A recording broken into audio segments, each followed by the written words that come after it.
บ่แม่นมาย่างแฟชั่นเจ้าใส่กระโปรงสั้นๆทาลิปมันเขียนคิ้วเขียนตา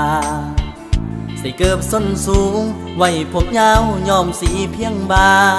เบิ่งแล้วจังแม่นลูลายามเจ้าเดินมาหัวใจ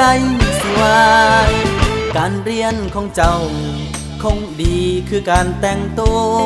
ขี่รถล้อให้ซุ่มจิโกจังแม่นอวดโซแท่น้องสาวใส่ทรงสั้นๆเสื้อสั้นๆแนมเห็นขาขาวเห็นยำใดปวดใจเจ้าคันสิไปเว้าย่านน้องสีดาพ่อแม่เจ้าเพิ่นหูเรื่องน้ำบ่น้องจอบขอเงินพ่อเงินแม่เอามาแต่งตัวจังแม่นมักม่วนใส่เงินพ่อแม่ซื้อของให้โซบางทีพกแบ่งเป็นโลย่ำเพิ่นแต่งตัวปะนางสาวไทย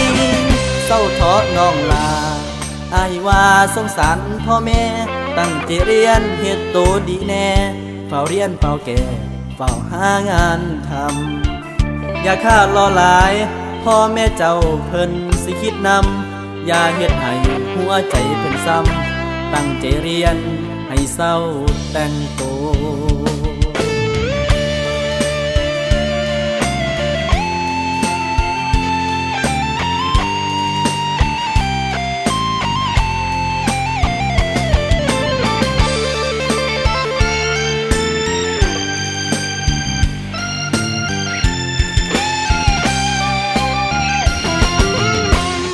พ่อแม่เจ้า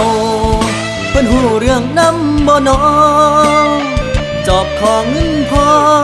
เงินแม่เอามาแต่งโต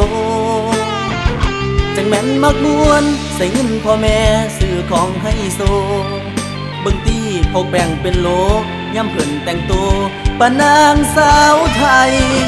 เศร้าท้อน้องลาอ้ายว่าสงสารพ่อแม่ตั้งใจเรียนเฮ็ดโตดีแน่